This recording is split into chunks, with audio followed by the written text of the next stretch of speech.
Alright guys, hey, welcome back to Bacon's Bass Place. Today we're doing another round of Check This Riff Out. Check it out.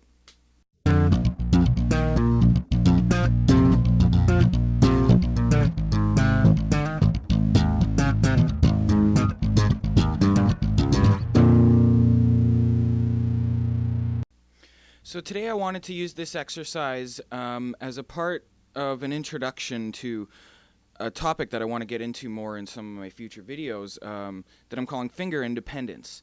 So this is going to be just a little bit of a sample thing to get you on the right path towards developing some finger independence. And there's lots of instruments out there that use independence in various different ways, lots of different applications for various sorts of independence. So right now I'm feeling like coming up, like making a new bass thing, maybe. I don't know, there's probably people doing it out there, I'm sure.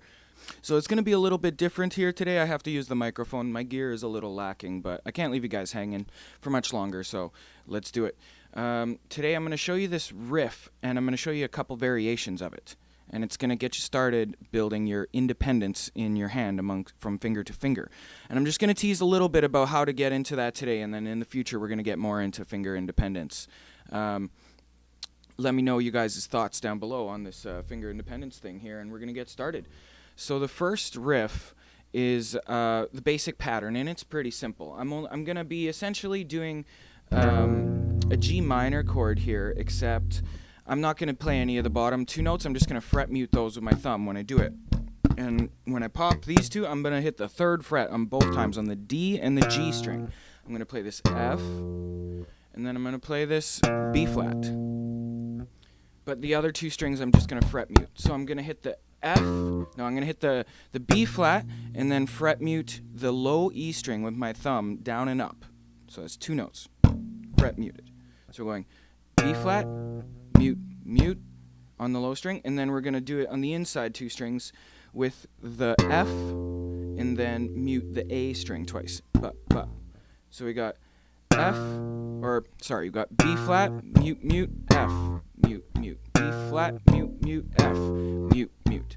And so if you see this, your index, this is where the independence comes in. Your index fingers here are alternating. It's going to be this one, B flat, F, B flat, F. And then your thumb is alternating strings. It's not changing its technique, it's just going down, up every time on a fret mute, but it's going on the E string and then on the A string. E string, A string. So we have pop, slap, slap, pop, slap, slap, pop, slap, slap, pop, slap, slap. And then I just put some notes to it.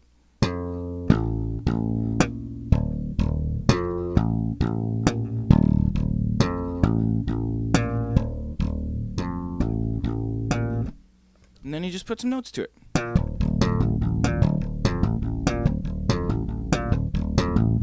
I did the open notes there, but it's the same thing.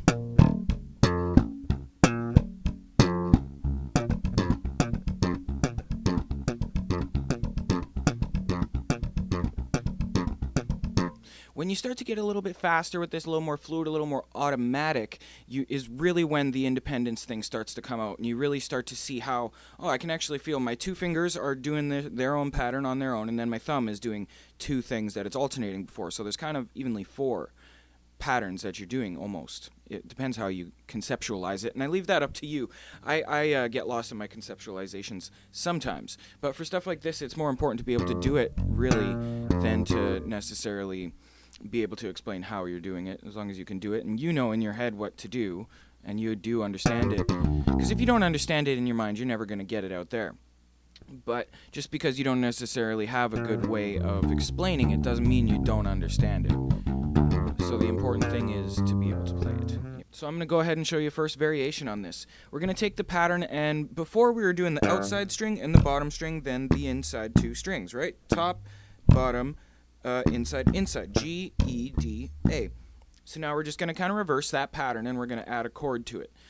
So we're going to go pop on the D string, then 2 slaps on the A string, then pop on the G string, then 2 slaps on the E string, sort of turn it inside out. And I'm going to do it over this A minor power chord, A minor 7 power chord. That's the 5th fret, 7th fret, 5th fret, 5th fret, up from bottom to top. So I'm going to just take the slap pattern that I explained, and I'm going to put it on this chord here. So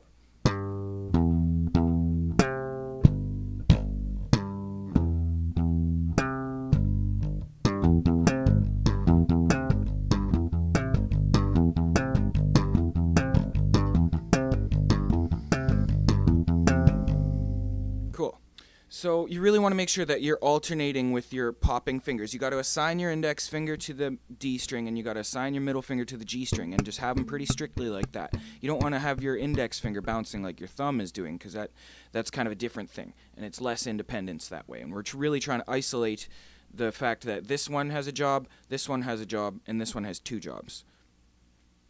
So let's get on to a second variation of that now, which is this this B minor 6. It's the root, the 5th, the natural 6th, and then the minor 3rd. So it's a Dorian, because it has a minor 3rd and a major 6. And then I also really love this voicing that goes root, 5th, 6th.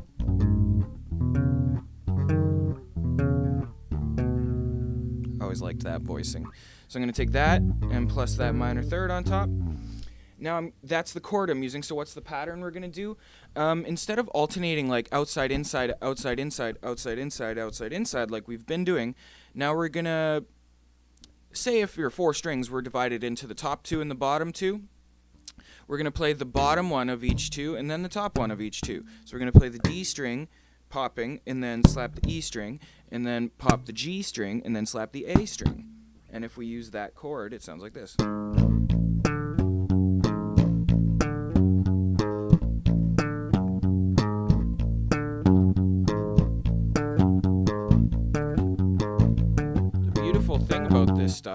The beautiful thing about it is that it's super economic, right? Like you have to try kind of hard to go that slow, but you have to go that slow and make sure that all your notes are clear. Once you can get every single note like ringing out nicely like that, then you can start getting a bit faster.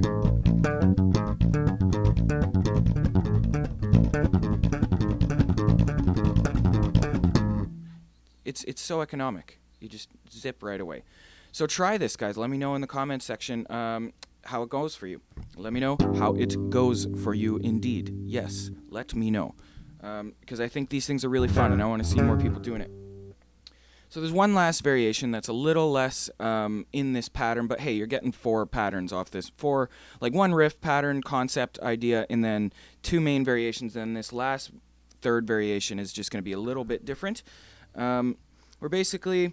I'm just hitting the E on the A string, so I'm going to pop, like I'm trying to hit the 2 right next to each other as far as the right hand goes, right? I'm trying to pop the A string, slap the E string, pop the D string, slap the A string, pop the G string, slap the D string. Except now I also want to change up the thumb notes a little bit. Instead of just hitting 2 fret muted notes or 2 of the same note, I'm going to do minor 2nd.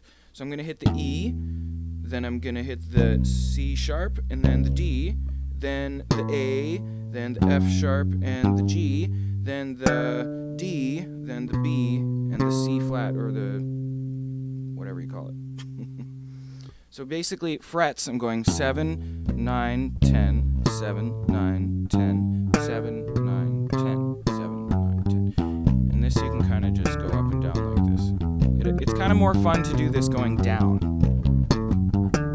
Because when you're going down, you get those 3 notes in the same string. Right? It's this, this, this. Then your next first one is, so you got.